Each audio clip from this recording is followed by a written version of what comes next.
नमस्कार दोस्तों, welcome to family series video number 5। 4 videos बन चुके हैं, प्लीज उनको देख लेना। ये वीडियो इस कैटेगरी में डालता हूं ताकि ये फैमिली ग्रुप्स पे शेयर हो सके, आप फैमिली में बड़ों को दिखा सके, अगर आप बड़े हैं तो छोटों को दिखा सकें, ताकि हमारे समाज में जो कुछ थॉट प्रोसेसेस शायद रिवाइज हो जाने चाहिए टाइम के साथ से, वो हो जाएं। क्योंकि एक जनरेशनल एक ज्ञान बह रहा है जो शायद नो लॉन्गर वैलिड है, वो बिलीफ सिस्टम क्वेश्चन किए जा सकते हैं। तो सबसे पहले मैं आप लोगों को बताऊंगा 3 चीजें मैं आज इस वीडियो में बनाऊंगा जो मुझे लगता है उन पे चर्चा करके एक नया पर्सपेक्टिव आना चाहिए, उभरना चाहिए। अगर आप लोग इससे एग्री करते हैं तो आप लोग लिखना आईडी या पीपी। आईडी अगर आइडेंटिफाई करते हैं ऐसा आपके साथ हो रहा है, और पीपी अगर आपको पावर पंच मूवमेंट मिले, कुछ नया सुनने या सीखने को मिले। तो पहली लाइन, पहली चीज, पेन इज गुड, ये समाज में हमेशा बताया गया है। नो पेन नो गेन, ये बताया गया है। मैं इसको आज कंटेस्ट करना चाहूंगा, इस बिलीफ सिस्टम को, इस बिलीफ सिस्टम को तोड़ना चाहूंगा। मेरे हिसाब से pain is never good. Pain relationships में मिले, नौकरी में मिले, ऑब्जेक्ट में मिले, किसी जगह में मिले, किसी भी तरह से मिले, इज नेवर गुड। इसमें लोग बहुत बीच में वो पुराने जो मोटिवेशन वाले हैं, जो हमने वन लाइनर्स पढ़े हुए हैं कि हीरा भी पेन के थ्रू जाता है, तराश तराश के वो हीरा बनता है। तो हमें याद रखना है, हम इंसान हैं, हम हीरे नहीं हैं, हमें हीरा बनना भी नहीं है। फिर कोई डायलॉग मारता है कि वो रस्सी, जब वो वेल होता है ना, रस्सी घिस घिस के पत्थर को घिसा देती है। रस्सी जरूर पत्थर को घिसा देती है, पर रस्सी का क्या होता है आप बताइए। क्या आप वो रस्सी बनना चाहेंगे यंगस्टर्स, बच्चा लौट है? आपको रस्सी बनना है कि घिस घिस के आप पत्थर को घिसा दें? फिर क्या फायदा हुआ? आपकी लाइफ तो घिस घिस के निकली। कौन सिखा रहा है आपको ये बातें? कॉन्टेस्ट करना चाहते हो आप जो बड़े देख रहे हैं, आप बताइए, रस्सी बनाना चाहते हो अपने बच्चों को या खुद रस्सी बनना चाहते हो? रस्सी का क्या होता है, वो एक पॉइंट है। दूसरा, कई बार मेरे को अपने एग्जाम्पल्स पे खुद ही हंसी आ जाती है, ओरिजिनल कहीं से लेके आने पड़ते हैं। आप अगर आइडेंटिफाई करते हैं, ठीक, अच्छा लगता है तो अच्छा कमेंट में ज़रूर लिखिएगा, तो मैं ये बताना चाहूँगा। तो पेन जहाँ पे भी मिले आपको अवॉइड करनी है। आपको अगर नौकरी में पेन हो रही है बहुत ज़्यादा, तो आप उसको छोड़ने की सोचो, कुछ और करने की सोचो। सस्टेन्ड बेसिस पे, सुनना, बहुत बड़ी बात बोलने वाला हूँ, सस्टेन्ड बेसिस पे अगर आप पेन लेते रहेंगे, पेन को बर्दाश्त करते रहेंगे जैसे समाज ने बताया है, तो आप एक पेनफुल इंसान बन जाएंगे। अमित सांगवान स्पेशल, क्या अमित सांगवान बोल रहा है कि अपना नाम थर्ड पर्सन में लेने की अलग ही किक मिलती है। आप लोग भी ट्राई करिएगा। अगर आप पेन ले रहे हैं तो आपके पास पेन ही रह जाएगी। जो इंसान के पास पेन रह जाती है वो ही देगा। भाई, जेब के अंदर अगर पैसे हैं तो पैसे निकलेंगे, पेन है तो पेन निकलेगा। यहाँ आपके शरीर में दर्द है जो आपने इकट्ठा कर लिया है, तो आप दर्द ही बांटेंगे। क्या हम ये पेनफुल लोग देखते हैं अपनी लाइफ में? कोई बॉस मिलता है पेनफुल? बॉसेस को आपको एनालाइज करना है, बहुत उनकी लाइफ में पेन हो सकता है, तड़प हो सकती है कुछ पाने की ज़बरदस्ती, या उनकी मैरिड लाइफ पेनफुल हो सकती है, पर्सनल लाइफ पेनफुल हो सकती है, हो सकता है उनके बच्चों से उन्हें बहुत पेन मिल रहा हो, या हो सकता है कि जो बहुत पेन अपने बॉसेस का ले लेके वो ऊपर पहुंचे हैं और अब उनके पास पेन है, वो आपको पेन ही दे सकते हैं। ऐसे बॉसेस को अवॉइड करना चाहिए। एज सच लोग जॉब्स नहीं, पेनफुल बॉसेस छोड़ते हैं। बट तब क्या किया जाए जब पेन घर पे ही हो, ठीक है, सेम कमरे में ही हो, ठीक है, वो सबसे बड़ा इशू है। तो हमें रियलाइज करना है कि कुछ पेन हम शायद लाइफ में अवॉइड ही नहीं कर सकते फॉर वॉट एवर रीजन्स, ठीक है, पर जितनी अवॉइड करी जा सकती है एटलीस्ट वो तो कूद कूद के मत, कूदते हुए तीर की तरह मत पकड़ो जा रहा है कि और पेन, क्योंकि किसी ने सिखाया कि पेन के थ्रू गुजरना। ओलंपिक में चैंपियन बनना है तो पेन, वो पेन जो ये स्पोर्ट्स पर्सन का भी बताते हैं ना, ये सस्टेन्ड बेसिस पे पेन नहीं है। सस्टेन्ड बेसिस पे पेन मीन्स इंजरी। वो आप नया नया भागते हो या कुछ एक्सरसाइज करते हो तो एक पेन होता है। टेम्परेरी पेन की बात नहीं कर रहा। टेम्परेरी पेन तो अब कुछ करोगे, कुछ हो रहा है, मसल बन रही है, दर्द हो रहा है, पर उसके बाद वो पेन होना बंद हो जाता है। अगर कहीं भी जीवन में सस्टेन्ड बेसिस पे, ऐसा तो नहीं हो सकता कि थोड़ी भी पेन ना मिले, लेकिन आपको देखना है ना कि अगर आप कहीं जा रहे हो झाड़ी में और वो ब्रश कांटे वाले बुशेज हैं और कुछ कांटा चुभता है, तो आप एकदम बॉडी पेन से दूर जाती है, उसके अंदर नहीं जाती। बॉडी का एक नेचुरल रिएक्शन है। कहीं भी अगर बॉडी आपका टच कर, अगर पेन का एहसास को हम बोलें कि बहुत अच्छा है, तो जब आग लगे जले तो जलते रहो, उसको बचाना है किस लिए? वो नेचुरल एहसास है। लाइफ में लर्न टू बाईपास पेन। आपको दिल्ली से हिसार जाना है, बीच में एक शहर आता है अच्छा सा रोहतक, तो क्या आप रोहतक, आपको जाना हिसार है, तो जब आप दिल्ली से जा रहे हैं रोहतक आता है, तो आप बाईपास पकड़ेंगे या सीधा वो डी पार्क से होते हुए किला रोड के जलवे लेते हुए वो भिवानी बस स्टैंड, और वो इतना भीड़ भड़ाका डबल फाटक आजकल वो शायद हट गया है, वहां पे वो ऊपर से बन गया है, लेकिन will you want to go through Rohtak शहर? Take the pain is good, you will say यार I don't want to waste time, मुझे रोहतक में कोई काम नहीं है, मुझे हिसार जाना है, सरकार ने प्यारा सा बाईपास बनाया हुआ है, तो ठग से बाईपास पे जाते हैं। तो क्या आप ऐसे बाईपास अपनी लाइफ में बनाना चाहते हो? क्या आप, कौन नहीं चाहेगा बताओ, पर कॉन्सेप्ट बताना पड़ेगा ना पहले। वहां पे आप वो बाईपास इसलिए लेते हो क्योंकि आपको पता है वो एग्जिस्ट करता है, ऐसा कुछ कॉन्सेप्ट है। जब वो एग्जिस्ट नहीं करता था और किसी को पता नहीं था और था भी नहीं, तो सब उसी के थ्रू जाते थे, वहीं से जाते थे, शहर के बीच से जाते थे। लेकिन जब वो एग्जिस्ट करने लगा तो लोग नहीं जाते। तो इसी तरह क्या हम अपनी लाइफ में कुछ ऐसे चेंजेस करके और रिकग्नाइज करके इन पेन्स को अवॉइड कर सकते हैं? Are they avoidable? 80 to 90% are avoidable and we should avoid. And ये बार बार ये तरीका होता है किसी हायर अथॉरिटी वाले का छोटी अथॉरिटी वाले को बेवकूफ़ बनाना कि पेन में मजा है, क्योंकि उसको अपना काम कराना है। पेरेंट्स भी बोलते हैं, कई बार तो कोई फायदा नहीं होता तब भी किया जाता है। मतलब मैं कह रहा हूं कि कराने वाले का तो कम से कम फायदा हो बेवकूफ बनाने का। पेरेंट्स कभी अपने फायदे के लिए अपने बच्चों का बेवकूफ नहीं बनाते, लेकिन पेरेंट्स खुद ही थोड़े बुद्धू अगर हैं तो वो उनने किसी से सुना है तो वो अपने बच्चे को कराएंगे, ये महामूर्खता है। अगर बॉस कराए ये काम मुलाजिम से, अपने नीचे वाले से, तो समझ में आता है कि बॉस को अपना कुछ काम निकालना है, ऑर्गेनाइजेशन का काम निकालना है, कुछ स्टोरियां सुनानी है, भाई करना है। इसको मोटिवेशन भी बोला जाता है दूसरी भाषा में, ठीक है।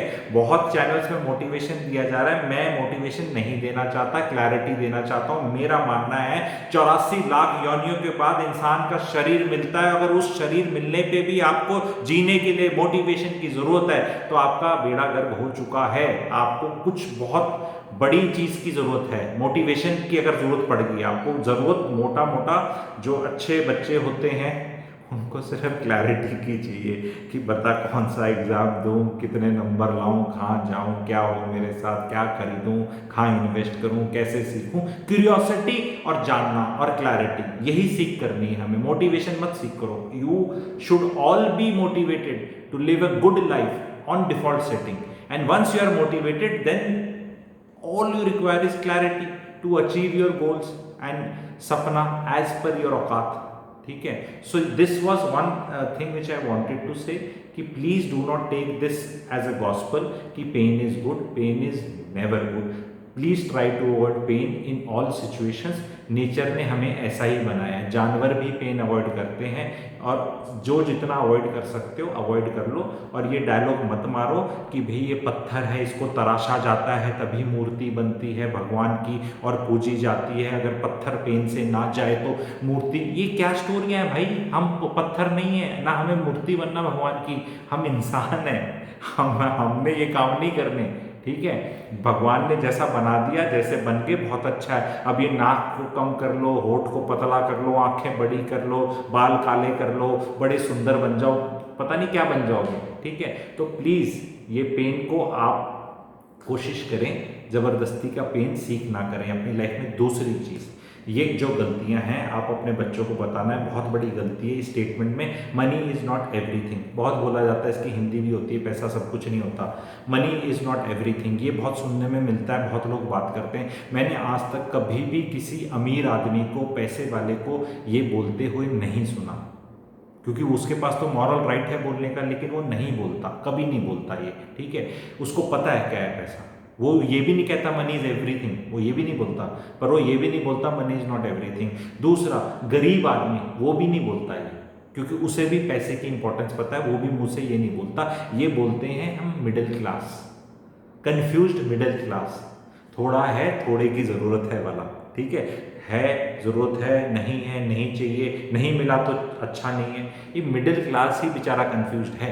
गरीब को पता है उसको लाइफ में क्या करना है, क्या चाहिए, अमीर को तो पता ही है, तभी वो अमीर बना है। तो चैनल का ऑडियंस बहुत क्लियर है मेरा, क्लैरिटी देने की कोशिश है। बुरा लग जाए कभी कभी तो कोई बात नहीं, कोई बुरा लग ही जाता है कई बातों का, पर गहराई को देखना, सोल्यूशन में भी मेरा राइट नहीं मिले, मेरा टॉपिक गलत नहीं हो सकता, आपको ये समझना है। तो आप मेरी बातों से सारा एग्री करो ना करो, पर ये बातें होनी चाहिए या नहीं होनी चाहिए, मुझे लगता है ये बातें होनी चाहिए। Money is not everything. What is everything? सेहत is everything, relationship is everything, everything तो कुछ भी नहीं होता। Take out the money from life and see रिश्तों का सच्चाई क्या होती है। सारी बिकरिंग, सारे कलेश पैसे को लेके ही हैं। शादी के फंक्शन से ले देख लो आप, सूट बढ़िया नहीं मिले। मैं आपको टिपिकल ग्राउंड रियलिटी बताता हूँ। कोई चिकनी चुपड़ी स्टाइलिश मोटिवेशनल इंग्लिश किताब पढ़ ली आपने, अमेरिका वालों की लिखी हुई किताब, उसको हिंदी में करके ज्ञान पकड़ा दो, ऐसे वाला नहीं। जो इंडिया में होता है, यहाँ हो रहा है, हमारे 100 200 300 किलोमीटर अराउंड में जो हो रहा है, जो मेरे पास केसेस आते हैं, मैं उन्हीं की बात कर रहा हूँ। बुआ खुश नहीं हुई, सूट ठीक नहीं थे, रंग छूट गया, मज़ा नहीं आया, हमारी इज्जत नहीं हुई, ये सारा is related with money only. कि किसी की एक्सपेक्टेशंस मनी को लेके खराब थी, कि वो करेगा, उसने नहीं किया, क्यों नहीं किया। तो पैसा बहुत बड़ी चीज़ है। एंड ये बार बार कहना कि हमें तो पैसा नहीं, हम तो इज्जत के पीछे जाते हैं, तो ये एक मिसकंसेप्ट यही है कि भाई ये किसने कहा कि पैसा कमाने के लिए इज्जत ही कमानी पड़ती है। 99.9% प्रोफेशनल्स तो ऐसे ही हैं जो इज्जत के रखते हुए, प्रोटेक्ट करते हुए अपनी इज्जत के साथ आप पैसा कमा सकते हैं। तो इसमें ये बोलना कि इज्जत चली जाएगी अगर हमने ज़्यादा पैसा कमा लिया, तो ये गलत है। दूसरा, प्रैक्टिकली क्या, इज्जत is a over stated thing, because इज्जत, कोरी इज्जत से काम नहीं चलता। आप स्कूल की फीस देने जा रहे हैं बच्चे की, तो नहीं बोल सकते थोड़ी इज्जत ले ले, पैसे नहीं है, अगली बार पैसे दे दूंगा। वहाँ स्कूल का जो अकाउंटेंट बैठा है वो कहेगा पैसे दे। गुड़गांव में स्कूलों की फीस बताओ आप लोग देते हो कितने लोगों, कितनी पेनफुल है स्कूल की फीस। सबसे बड़ा खर्चा किराया, घर का किराया एंड स्कूल की फीस। मतलब बाकी खाना तो आज भी बहुत चीप है, कोई इतना महंगा नहीं है, आराम से गुजारे हो जाते हैं, पर स्कूल की फीस और घर का किराया ये बहुत बड़ा खर्चा है। तो पैसा is not everything, like nothing is everything. तो स्टेटमेंट भले ट्रू है, मैं नहीं कह रहा फॉल्स है, लेकिन इसको बार बार रिपीट करके कोई फायदा नहीं है, because there is nothing which is everything. Hypocrisy रखने की जरूरत नहीं है, बहुत इंपॉर्टेंट चीज है। इसको कमाना पैसा इज स्टिल ईजियर, बचाना इज डिफिकल्ट, बचा के इन्वेस्ट करना is even more difficult, invest करके उसको ग्रो करना तो भाई बहुत ही ज़्यादा डिफिकल्ट, और ग्रो हुआ पैसे को इंजॉय करना इज नेक्स्ट टू इम्पॉसिबल। तो ये एक बहुत बड़ी सीरीज है मेरी मनी माइंडसेट सीरीज, उसमें मैं इंक्लूड करूंगा, आप जुड़े रहना। ये वीडियो एज ए फॉरवर्ड देख रहे हो तो चैनल सब्सक्राइब कर लीजिए, अच्छा लग रहा है तो अपने दोस्तों को फॉरवर्ड कर लीजिए। एंड ये चीज़ को समझना, जैसे 12 क्लासेस करके कुछ समझ में आता है, नौकरी तो उससे भी नहीं मिलती लोगों को, फिर ग्रेजुएशन करनी पड़ती है, फिर कुछ समझ में आता है। तो मैं एक जर्नी पे लेके जा रहा हूँ, मेरे तभी सीरीज में वीडियोज हैं, तो एकदम चढ़ती बस में भी चीज़ें नहीं समझ में आएंगी। मनी माइंडसेट सीरीज के साथ कोरिलेट करना, बच्चों की करियर सीरीज के साथ करना, पर फैमिली में ये चीज़ें डिस्कस करो, मनी को एक्सेप्ट करो, बच्चों के साथ डिस्कस करो। बच्चों को हर चीज़ का रेट पता होना चाहिए, कौन सी चीज़ सस्ती है, कौन सी महंगी है, पेन सस्ते वाला कितने का है, महंगे वाला कितने का है। Discuss money with kids. लोग 18 20 22 साल के बच्चे भी जो हो जाते हैं, उनको भी कुछ नहीं पता होता और ना स्कूल में कोई पढ़ाता। तो this is something which is important. Third thing is, एक last thing and then video will finish. Third thing ये है, ट्राई टिल यू सक्सीड। हो, इसको तो कितनी किताबें और क्या क्या वीडियोस और क्या इसको रोमांटिसाइज किया हुआ है। अरे बार बार ट्राई करो। ओरिजिनल स्टोरी किसकी थी? कि ये कोई राजा रॉबर्ट नाम था शायद, वो केव में फंस गया कहीं पे, उसको निकलना था एंड वो हार मान रहा था। फिर उसने स्पाइडर को देखा और 7वीं बार, 7 नंबर में बड़ी शक्ति है, 7वीं बार वो सक्सीड किया, तो ये स्टोरी बन के आई। अरे भाई अगर ऐसी सिचुएशन में है तो कोई चॉइस ही नहीं है ना, ट्राई करना ही चाहिए। अगर मरने मराने की सिचुएशन में है तो क्या करोगे, मर जाओगे, ट्राई करोगे। लेकिन जो नॉर्मल आपकी लाइफ जी रहे हैं उसमें ये चीज को कॉपी कर लोगे तो सुहा हो जाएगी लाइफ। आप आईएएस के एग्जाम की तैयारी पे तैयारी पे तैयारी पे तैयारी पे कर रहे हो और लोग पता नहीं कौन से कितने सालों में सक्सीड होते हैं, उसकी क्लैपिंग होती है। मैं कह रहा हूँ तुमने 9 साल जीवन के बर्बाद कर दिए और आईएएस बन गया तो कौन सा तीर, 9 साल जीवन के बर्बाद कर दिए। ट्राई ट्राई, और ये तब है जब सक्सीड हो गया वो गलती से। और जो इतने सारे सक्सीड नहीं होते, इसका मतलब आप में वो टैलेंट नहीं है, या आपकी कुंडली में कुछ वो है, या आपको कुछ और कर लेना चाहिए। एक चीज को ट्राई करो, ज्यादा जोश चढ़ रहा है तो 2 बार ट्राई कर लो। अगर नहीं सक्सीड हो रहे तो ट्राई ट्राई पे असर मत डालो, पीछे आ जाओ और देखो कि मैं कर क्या रहा हूं, गलत कर रहा हूं, क्यों कर रहा हूं, क्यों नहीं हो रहा। गधे की तरह सुबह से लेके दीवार को धक्का मार रहे हो और सक्सीड नहीं हो रहे तो क्या करोगे। अरे पहले तो पूछो धक्का क्यों मार रहा हूं मैं, और मैं तो सक्सीड हो नहीं सकता, कोई और हुआ है, प्रोबेबिलिटी क्या है। तो always play the winning game. If you can not win in the game, please change the game. कोई तो गेम होगा जिसमें कहीं तो जीतोगे, ठीक है। कबड्डी में नहीं जीत रहे तो लूडो में जीत जाओगे, सांप सीढ़ी में जीत जाओगे, कहीं कुछ तो खेलो, ताश पत्ते खेलो, कुछ भी, टेबल टेनिस खेल लो, पर खेलो जीतने के लिए, ठीक है।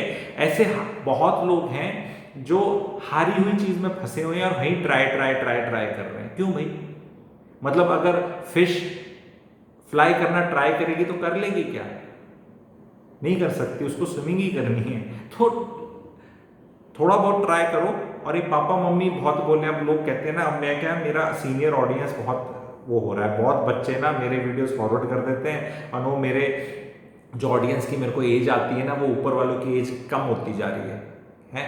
तो मुझे उसमें चिंता का विषय है, बिकॉज मैं केवल एकदम यंगस्टर्स का चैनल है। यंगस्टर्स तो बदमाश हैं, कान मरोड़ने चाहिए इनके कस के, अगर ये ढंग से बात ना माने। ये जो मैंने चीज़ बताई गई है, तीनों चीज़, इस पर होलिस्टिकली अमल करना है। ये नहीं कि सेलेक्टिवली पापा ने मम्मी ने कुछ बोल दिया तो भाई एक वीडियो दिखा दो। अगर टोटल पूरा पर्सपेक्टिव सही नहीं होगा, पेरेंट्स की हमेशा भावनाएं ठीक होती हैं। मैं बताऊंगा पेरेंट्स पे, इस चीज़ पे और भी मैं बताऊंगा। पेरेंट्स की अगर बात नहीं मानी जा रही है तो बच्चे आपको, आपकी बात उस मार्केट में असर नहीं कर रही, शायद इसलिए भी ना मान रहे हो। ऐसा भी फिनोमेना हो सकता है। अगर इस पे आप टॉपिक बनवाना चाहते हैं मुझसे, अगर यंगस्टर्स देख रहे हैं तो मुझे कमेंट सेक्शन में लिख सकते हैं टॉपिक क्या है। या पेरेंट्स भी बनवाना चाहते हैं, पेरेंट्स कहते हैं ना कि भाई ये हमारी बातें नहीं सुन रहा, तो क्यों नहीं सुन रहा, क्या रीज़न है और क्या कैसे सुनेगा। तो अगर आप ये चाहेंगे तो मैं इस पर पक्का वीडियो बनाऊंगा। ये वाला कैसा लगा आप मुझे बताना। बिलीफ सिस्टम्स को क्वेश्चन करना ज़रूरी है, not for sake of it.